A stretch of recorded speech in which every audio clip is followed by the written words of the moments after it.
Shalom, shalom, que le Seigneur nous bénisse et que sa grâce repose sur la vie de chacun de vous. Nous sommes au thème de ce grand voyage de 21 jours de jeûne observé dans notre communauté. Et aujourd'hui, le thème qui nous a été présenté, c'est la puissance de vivre dans la plénitude de l'amour de Dieu. Il y a deux passages qui ont été soumis à notre réflexion, notre méditation. Éphésiens chapitre 3, versets 16 à 19. Afin qu'il vous donne, selon la richesse de sa gloire, d'être puissamment fortifié par son esprit dans l'homme intérieur, en sorte que Christ habite dans vos cœurs par la foi, afin qu'étant enracinés et fondés dans l'amour, vous puissiez comprendre avec tous les saints quelle est la largeur, la longueur, la profondeur et la hauteur de cet amour. Et connaître l'amour de Christ qui surpasse toute connaissance, en sorte que vous soyez remplis jusqu'à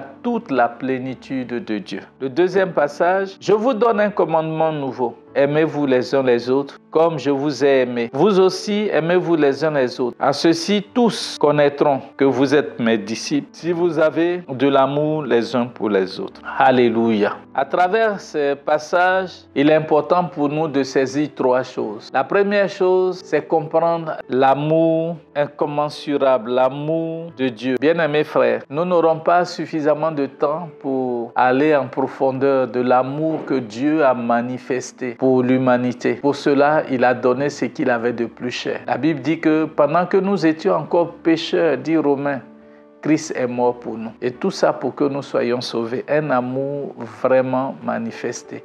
Et cet amour est tellement grand. Et dans cet épître, il prend le temps de l'expliquer. La deuxième chose, c'est que nous devons baigner dans cet amour. Baigner, qui nous appelle à vivre cet amour au quotidien. Vivre la plénitude de cet amour. Cet amour est la force motrice de notre existence.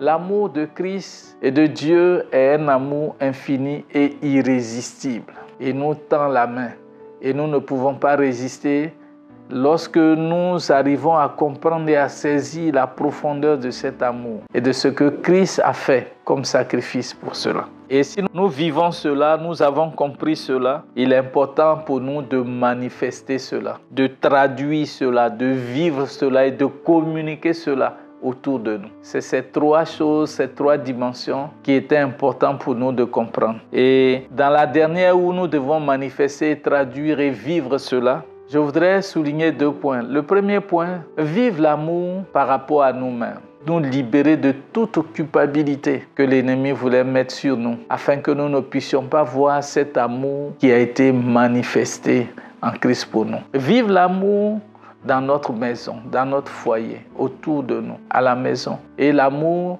stipule et appelle le pardon. Pardonne à ton épouse, pardonne à ton conjoint, à ta conjointe. C'est ça. Le pardon est l'autre pied de l'amour. Christ est mort à la croix pour manifester son amour.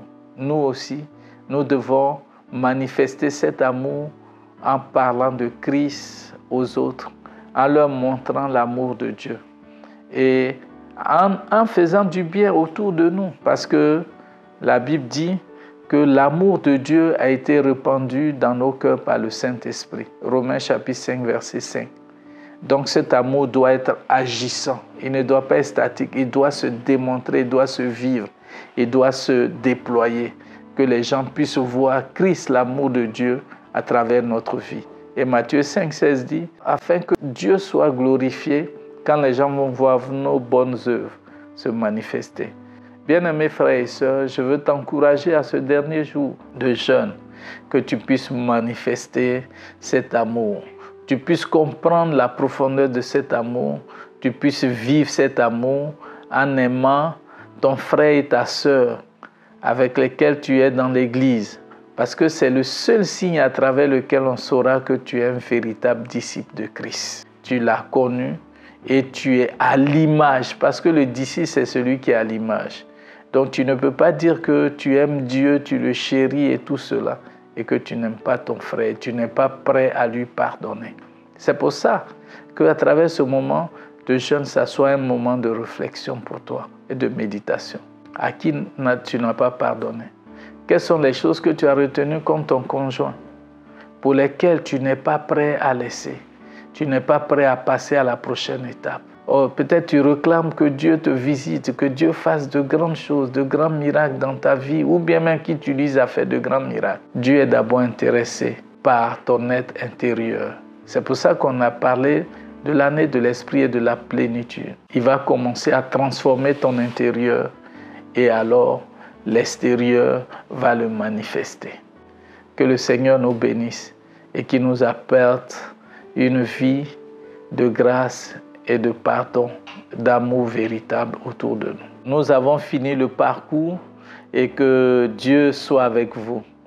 Soyez les véritables témoins de Christ et manifestez son amour dans votre maison, dans votre église et autour de vous. Que le shalom de Dieu vous accompagne. Amen.